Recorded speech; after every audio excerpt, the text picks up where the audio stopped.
Good morning मैत्रिणींनो.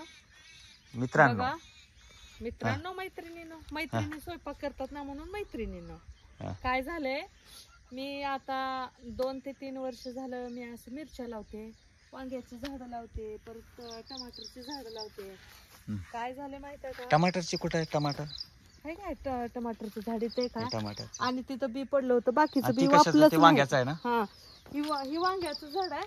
हे बघा, वांग्याला फुलं लागलेत आता. हे बघा, हे बघा, कळ्या लागल्या, सगळ्या कळ्या सुटलेत. हे काय, परत हे का कळ्या सुटलेल्या झाडाला.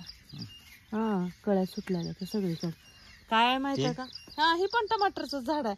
आधी लावलेलं बी होतं, ती वापरलंच नाही. 2-3 झाड आलं, इथे एक आणि तिथे एक.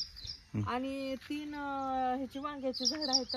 वांगे तर एवढे छान आहेत, अजिबात ह्याला फवारणी नाही, काय नाही. 2 जरी झाडे असले तरी ह्याचे 2 त्याचे 2 जरी निघाले तर मस्त भाजी होते. आणि काय व्हायला माहितीये का, मिरचीचा खरडा तर मला एवढा आवडतो खायला. तुमचं पंचपक्वान असू द्या, मला नको आहे, पण मला एवढं. हे मिरच्या लावलेत, हे बघा, हिची रोपं लावलेत मित्रांनो एवढ्याच ह्याच्यात. मी एक काटकुळी घेतली, काठी, एवढ्या काठीच्या मोजामापावर मी बरोबर लाईनीनं लावले झाड. आणि त्यात मी काय केलंय, आपलं डिमार्टचं आणलेलं थोडंसं तीळ होतं, तीळ एवढं छान होतं. मग मी म्हटलं की वापते का नाही की, म्हणून मी टाकले. बघा तेव्हा तिकडून सगळं वापलेलं आहे, तीळ सगळं पूर्ण वापलेलं आहे. आणि माझ्याकडं कांदे होते घरी आणलेले. मग त्या दिवशी काय झालेलं, कांद्याचे खोंब दिसायला लागले वरे. मग मी हो का इथं कांदे लावले होते, इथं ही कांदे पण लावले, कधीतरी आपल्या जीवाला पात तरी खाता येते म्हणून. आणि मिरचीचं रोप, ही घासगवत दाखव, घासगवतामध्ये मिरचीचं रोप टाकलं होतं मी. हे घासगवत? हा, घासगवतामध्ये बोधावर टाकलं होतं मिरचीचं रोप. तिथं गेल्याच्या नंतर मी कोंबड्यासाठी गवत आणायला गेले, बायका लावलेलं ह्याच्यामध्ये गवत काढायला. त्यावेळेस मी तिथलं रोप आणलं, मी टाकलेलं, कारण एवढं मोठं आलं असं मला वाटलंच नाही. गवत आणायला गेले, रोप दिसलं, एवढी छान टवटवी दिसली, लगेच खुरपले, रान व्यवस्थित केलं आणि एवढ्या सगळ्या मिरच्या लावून काढले. आता इकडे जी त्या मिरचीला पाणी जाण्यासाठी सेपरेट हिनं नळ ही केलाय. आमचे साहेब नको म्हणत होते, हो का, नळ सेपरेट नळानं ह्या हिच्या या मळ्याला पाणी जाते. पाणी, हे बघा पाणी, हे बघा पाणी, हे बघा पाणी, दाखवू का तुम्हाला? हे बघा, चालू झालं बघा पाणी. हे बघा, असं सोडून दिलं. हा, काही चालू झालं काही पाणी, या मळ्याला लगेच पाणी जाते.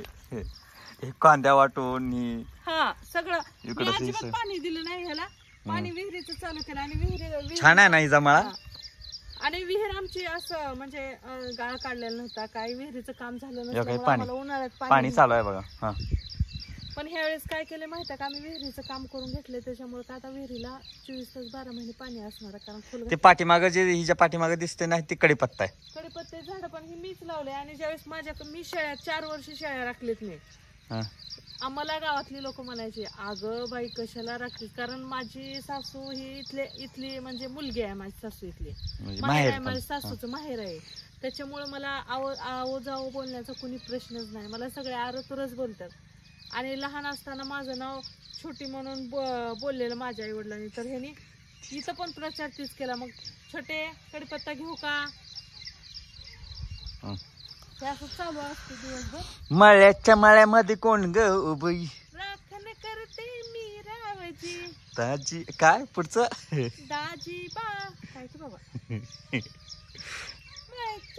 छान आहे ना ही जी शेती, छान बनवलंय ना. मळ्याला पाणी लगेच जरा पाईप खाली केला मी तर लगेच पाणी चालू झालं पाणी. मस्त आहे असं.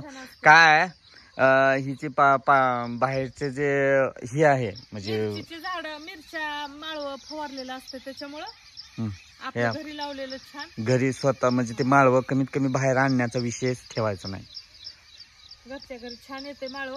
आता मी आज काय करणार आहे, कारल्याचं बी लावणार आहे, कारण कारलं पण ह्यांना आवडत नव्हतं, मी शिकवलं ह्यांना खायला.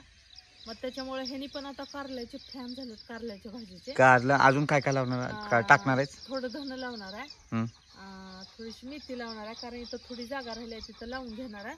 आणि तुमच्या पाठीमागे एवढं गवत दिसतंय का, इथं काय होत होतं, पावसाळ्यात पाणी थांबत होतं, त्याच्यामुळे मी तिथं काहीच केले नाही. पण आता मी रान व्यवस्थित करणार आहे, तिथं पण शेपू, मेथी आणि धन लावणार आहे. Thank you, bye bye, Tata.